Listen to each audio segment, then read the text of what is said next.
Hair loss in women can be genetic, just like in men. There's a form of androgenetic alopecia, which is called female pattern baldness. It's passed on to the patient's genes, and that exhibits itself as diffuse thinning of the hair on top of the head. But in women, there's other factors that come into play when considering hair loss.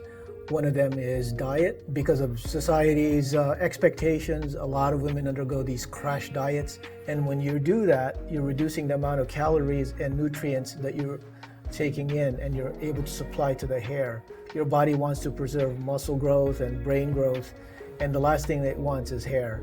So that's why there's a sacrifice there where you get hair loss when you have these crash diets.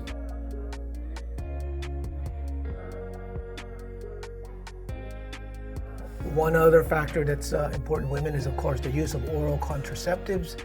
Sometimes the oral contraceptives can throw the balance of hormones out of whack, and as a consequence, the patient's scalp is more sensitive to the DHT hormone, or they're producing more testosterone, and it causes a faster hair loss.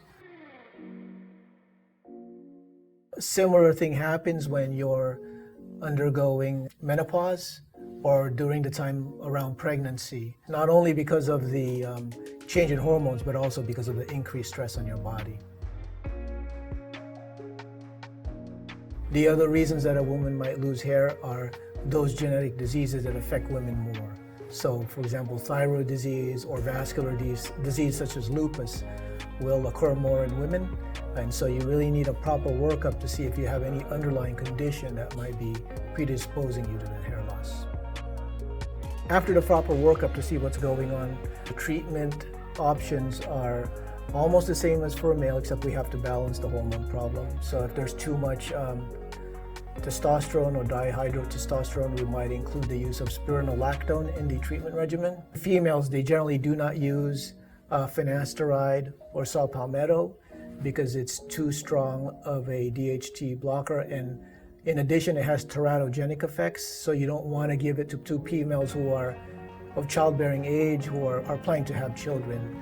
You could give them instead spironolactone, which is a mild DHT blocker, in addition to the other things that we use to stimulate hair growth, which are minoxidil, platelet rich plasma, PET factor, or a low-level laser therapy cap.